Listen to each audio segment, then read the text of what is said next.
Hello, everyone. I hope you're ready to start Chapter 4 of Dodger. The lighting's a little bit different because it's like early on in the day, so I was like, you know what? I might as well use natural light to read in. So don't worry about it too much. Everything's fine. Also, I might need to move this mic a little further down so I'm not like straining my back. Anyway, okay, we're recording. Everything's good. Sorry.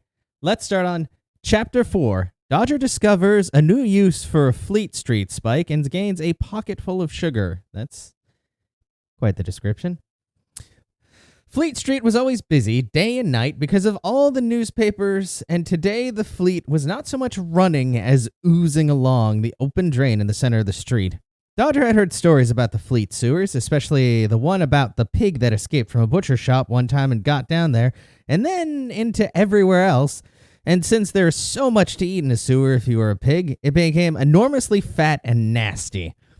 Perhaps it would have been fun to go and find it. On the other hand, perhaps it wouldn't have been. Those things had tusks. But right now, the only monsters in Fleet Street, he had been told, were the printing presses whose thumping made the pavement shake, and that demanded to be fed every day with a diet of politics, horrible murders, and death. Of course, there are other events, but everybody liked the horrible murder, didn't they? And everywhere along the street, men were pushing trolleys and piles of paper, or running fast holding tight to smaller bits of paper in a terrible urgency to explain to the world what had happened, why it had happened, and what should have happened, and sometimes why it hadn't happened at all, when in fact it did happen after all, and of course to tell everyone about all the people who had been horribly murdered. It looked like a bustling place to be, and now that he had to find the chronicle in all of this, hampered by the fact that he wasn't very good at reading, especially big words like that. In the end, a printer in a square hat pointed the way while giving him a look that said, "Don't you dare steal anything here." A bit of slander to Dodger's way of thinking, since toshing wasn't stealing. Surely everybody knew that. Well, they did if they were a tosher. He tied Onan to a rail, confident that nobody would steal him because of the peculiar smell, and walked up the steps to the Morning Chronicle, where he was understandably stopped by one of those men whose job is to stop the kind of people who needed stopping. The man looked as though he enjoyed his job, and he had a hat to prove it, and the face under the hat said, "Nothing here for the likes of you, boy. You have no business here, and you can go do your thieving somewhere else. You and your dreadful suit. Ha! Looks like you've got it off a dead man." Dodger carefully did not change his expression, but stood up straight and said, "My business is with Mr. Dickens. He gives me a mission." While the man stared at him, he pulled out of his pocket Charlie's visiting card and said, "And he gave me this card and told me to meet him here. Can you get that into your head, mister?" The doorman looked daggers at him, but the name Dickens apparently had an effect here for some reason, because another man with a busy look came and stared at Dodger, stared again at the card, looked back at Dodger for one last stare and said, "You might as well come in then. Don't steal anything." Dodger said, "Thank you, sir. I will try my very best not to." He was ushered into a crowded little room filled with desks and clerks, all looking busy with the same sense of frightful importance he had seen out on the street. The clerk at the nearest desk, who looked like the cove in charge of all the rest, watched him like a frog watches a snake, his hand very close to a bell. Dodger sat down on a bench by the door and waited. Already the fog was rising. It always was by this time of day, and it was creeping in now through the open door. It was like an airborne River Thames, coiling and shimmering as if someone had emptied a bucket of snakes over the street. Mostly it was yellow, often it was black, especially if the brickyards were working. The nearest clerk got up, gave Dodger another scowl, and very pointedly closed the door. Dodger gave him a happy smile, which obviously annoyed him. This was, after all, the point. But there was nothing very much to find anyway, just paper, lots of paper and cabinets and mugs and the smell of tobacco and books with pieces of paper stuck inside them, where somebody wanted to keep his place. But what Dodger noticed were the spikes on every clerk's desk. What was that all about? Each one was sticking right up in the air. There was a piece of wood at the bottom, but why put a spike 12 inches long sticking up where it could do somebody terrible mischief? Pointing at the nearest, he said to one of the clerks in the tones of a simple lad who was only asking a question in the innocent pursuit of knowledge, "Excuse me, mister, what's this all about then?" The young man sneered at him. "Don't you know anything? It just keeps the desk more tidy, that's all. In newspapers, the spike is where you put something that you have finished with or you don't need anymore. Dodger gave this information his attention and said, "Why don't you just throw stuff away instead of cluttering up the place?" The clerk gave him a withering look. "Are you stupid? Supposing it turns out later that it was important, then all we'd have to do is find it on the spike." The other clerks looked up briefly while this was going on, and then they got back to doing whatever it was they did, but not before glaring at Dodger to make certain he knew that he was not very important here, and that they were. He noticed, though, that their clothes weren't much better than his shonky stuff, although there was no point in saying so. And so Dodger resigned himself to waiting, right up until the moment a man with a mask over half of his face barged past the doorman, who had apparently just gone for a piss in the alley as he was stumbling back, fumbling with the buttons of his trousers, and pushed into the room. The villain pointed a large knife at the head clerk and said, "Give me all your money or I'll gut you like a clam, and nobody move." It was a large knife, a bread knife with a serrated edge, perfectly okay in a house where someone wanted to carve up a loaf, and probably, Dodger thought, not too bad either for carving up a person. But in the horrified silence, he realized that the most frightened person in the room was the man with the knife, who was glaring at the clerks and taking no notice at all of Dodger. Dodger thought, he's not sure what to do, but he's sure that he might have to stab one of these noodles who are staring at him and wetting their pants. And he pretty well knows that if he does that, he'll end up in Newgate Prison, swinging from the gallows. These thoughts arrived in Dodger's head like a railway train and were followed by the caboose, as it were, with the recollection that he knew that voice and its accompanying smell of bad gin. And he knew that the man wasn't a bad sort, not really, and he knew what had turned him to this kind of deed. He did the only thing possible. In one movement, he grabbed the spike from the desk and let the pointy bit just prick the man's sweaty neck. Keeping his voice low and cheerful, he whispered to the wretched would-be thief, so quietly that the clerks wouldn't hear, "Drop the knife right now and run for it. Either that or you'll be breathing through 3 nostrils. Look, it's me, Dodger. You know, Dodger." Then out loud he said, "We will have none of this around here, you bastard." He almost breathed the man's relief, and certainly breathed an awful lot of gin fumes as he dragged him out of the place into the fog. The clerks began to yell blue murder while Dodger shouted loudly, "I'll hold him, don't you worry about that." He carried on walking the man out at speed past the red-faced doorman and into the nearest alley, where he dragged the would-be thief, who, it could be said, was somewhat handicapped by his wooden leg, which had a little metal piece on the end of it, along a few yards and pushed him into a dark corner. The alley smelled like alleys everywhere, largely of desperation and impatience, and now also of Onan, who had vented his spleen and other things in protest, adding to the aromas of the alley a metal-winning stench. Blessedly, the fog made a kind of blanket over them. It stank, of course, but so did the man whose trousers were so lively that quite probably they could have gone for a walk all by themselves. Dodger heard with relief the sound of the knife being dropped to the ground. He kicked it into the shadows and heaved the man by his collar and hustled him to the other end of the alley, crossed the street, and pulled him into a corner. "Stumpy Higgins," he said, "blow me down if you aren't the dumbest thief I've ever met. You know, the next time you come up before the beak, you'll end up with screws swinging on your ankles, you bloody idiot." He sniffed and groaned.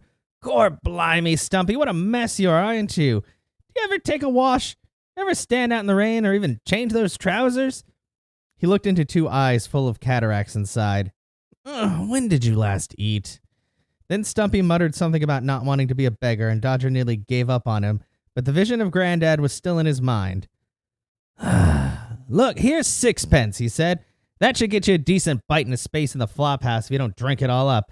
Okay, you poor old bugger, off you go now. No one else is chasing you, so just keep on moving and get out of the neighborhood. I've never seen you before in my life. I don't know who you are, and by the look of you, Stumpy, neither do you, you poor old devil." He sighed. "Look, if you're going to hold up something, the time to get grogged up is after the business, not before, right?" And that was it. Dodger went back to the Chronicle offices, and there was a copper there already when he arrived, and the clerks were giving the man the particulars of the aforesaid Stumpy, which at the moment did not include the wooden leg. By the sound of their babbling, Stumpy was a lot more fearsome than Dodger knew him to be, and apparently his bread knife had become a real, honest-to-God sword, too. The policeman was trying to take down details, being hampered by the chattering of clerks and the fact that he wrote things down very slowly, all the while keeping an eye on Dodger, because although the policeman might not have been that good at spelling, he was very good at recognizing the likes of Dodger. He knew it was coming, and here it came as the policeman poked a thumb in his direction and said, "This gentleman was the accomplice, yes?" The clerks looked at Dodger, and somewhat reluctantly their chief said, well, no, in fact, to tell the truth, he threatened the miscreant with a spike and chased him away. Dodger was beginning to really dislike the policeman because the man said brightly, "Oh, so this man here had a weapon as well?" The chief clerk said, well, no, it's a spike. We have one on every desk. There was a creak on the stairs by the door, and the voice said, "This young man is working for me, Constable, and may I say that Mr. Dodger has my full confidence. It would appear that he is a hero of epic proportions, having saved the Chronicle from the depredations of such a terrible creature as the one I've just heard spoken about. Possibly he should have a medal of some kind. I will speak with the editor. In the meantime, gentlemen, Mr. Dodger has confidential information for me, and I would like to take him over to the coffee house to hear what he has to say. So, if you will, in fact, excuse the both of us, we will depart." With that, Charlie nodded to the policeman and walked down the steps, an amazed Dodger following him. Onan padded behind, ever optimistic that Dodger might be taking a route through the foggy streets that could involve a bone. Life for Onan often didn't produce the rewards he wanted, and as Dodger tied him to a lamppost, it became clear that this was going to be one of those times. Again. Dodger resolved to get him a decent bone at the earliest opportunity. He hadn't tasted coffee before, but Solomon said it was nothing but mud, and in any case, he couldn't afford it. The coffeehouse was full of the stuff, full of people and full of chatter, and above all, full of noise. Charlie pushed Dodger onto a chair and sat beside him and said, "Nobody's going to hear what you say here, because in here, everybody is always talking at once, and the ones who aren't actually talking are thinking about what they're going to say next and waiting their turn. Is there any point in my asking you for the truth about the delicious little episode, or should we perhaps just let a veil of mystery fall over it? Have you ever heard of a cove called Napoleon by any chance? Do take more sugar, and when you have finished the bowl, they will bring another one. These new sugar lumps are all the go, aren't they?" Dodger stopped feverishly pushing sugar into his pockets and said, "Napoleon, yeah, Froggy General. That's, we've got the old sweats bragging on the street, sometimes with a knife, yes?" "Well," said Charlie, "he was famous, among other things, for saying that what he looked for in his French generals was luck, and you, Mr. Dodger, are all luck. Very lucky, because something about that little escapade smells to me as bad as an extremely old cheese. I think I know you, Dodger, so I will indeed recommend to my editor that some little honor, possibly including a half-sovereign or two, might be in order, although I will try to persuade him not to put your name in the newspapers, because I suspect that doing so could mean you having some little trouble in finding friends in the future, since helping the police would not look good on your curriculum vitae and those shadows you frequent. You are lucky, Dodger, and the more you help me, the luckier you will become." His fingers strayed to his pocket, and the unmistakable jingle of coins could be heard. "What have you found out?" Dodger told him about the coach and the girl, and Charlie listening carefully to everything he said. When he had finished, Charlie said, "So she saw no crest on the coach? What kind of foreign accent? French? German?" Much to Charlie's surprise, Dodger said firmly, "Mr. Charlie, I know about what's on the coaches, and I know to recognize most lingos, but you see that in this, I'm just like you. I'm dealing with an informant who isn't bright enough to know everything or notice much." Charlie looked at Dodger in the way somebody would look at some sad accident and said, "You, Dodger, are what is known as a tabula rasa, Latin for a clean slate. You are smart indeed, but you have so very little to be smart about. It grieves me, it really does, although I do see that you have the sense to get some new clothes, the best shonky shop could provide." He smiled when he saw Dodger's expression and went on, "What? You don't think the likes of me would know what a shonky shop is? Believe me, my friend, there are very few depths in the city I haven't plumbed as a matter of business. But on a lighter note, I would expect you like to hear that the young lady you rescued is recovering. I believe that no one has yet reported her missing, though there are indications that she is not some street waif, so her disappearance should have been reported. You understand? Although as yet she cannot speak very well, she seems incapable of explaining what may have happened to her, she does appear to understand English. As a matter of fact, I believe she is a foreigner, a very special foreigner, although I cannot tell you why I think this may be the case. And I suspect there is some excitement about this in high places. The crest on her ring is providing an interesting line of inquiry, and my friend Sir Robert Peel is being rather circumspect, leading me to believe that there is a game afoot. As you know, I write for newspapers, but not everything a newspaperman knows gets into print. A game, Dodger thought. He had to get into this game and win it. What kind of game would lead to a girl being beaten like that? That kind of game he would have to stop. In the noise and the smoke of the coffee house, under his breath, he said a prayer to the lady, feeling somewhat embarrassed as he did so. I ain't never met you, missus, but you knew Granddad, and I hope he's with you now. Well, I'm Dodger, and Granddad has made me king of the toshers, and a little bit of help from yourself would certainly not go amiss. Thanking you in anticipation, yours, Dodger. Although in the din of the coffee house was so great that he could barely hear himself think, let alone hear any reply or what else Charlie had to add, Dodger managed to say, well, if nobody has reported somebody missing, it may just be that they either don't know they're missing or hope to find the missing person before someone else does, if you catch my meaning. Mr. Dodger, you are a find. Between ourselves, I rather like the police, although I suppose that you do not. But what I really like about them is the concept they have, well, some of them at least, that the law should apply to everybody, not just the poor people. I know the rookeries do not like the police, generally speaking. You will find more in high places, people who dislike them even more. He paused. And you tell me your informant told you she was escaping from a carriage in a pair, and a swell one in that. Find me that carriage, friend, and who has lent their carriage to that vicious day's work, and the world might be a better place, especially for you. There was a jingling again, and Charlie put 2 half-crowns on the small table and smiled when they disappeared into Dodger's pocket in one movement. He said, incidentally, my colleague and friend Mr. Mayhew and his wife would very much like to meet you again, and may I suggest sometime tomorrow? They are given to believe that you are an angel, albeit one with a dirty face, with a sweet nature and possibly useful career ahead of him, whereas I, as you know, regard you as a blackguard and a scallywag of the first water, full of guile and mischief, the kind of smart lad who would do anything to reach his goals. But this is a new world. We need new people. Who are you really, Dodger, and what is your story, if you don't mind? He looked at Dodger quizzically. Dodger did mind, but the world seemed to be moving fast, and so he said, if I tell you, mister, you won't tell anyone else, promise? Can I trust you? On my honor as a journalist, said Charlie. Then, after a pause, he added, strictly speaking, Dodger, the answer should be no. I am a writer and a journalist, which is a very difficult covenant. However, I have high hopes and great expectations of you, and would do nothing to get in the way of your progress. Excuse me. Abruptly, Charlie took a pencil and a very small writing pad out of a pocket and scribbled a few words on it before looking up again with a slightly embarrassed smile.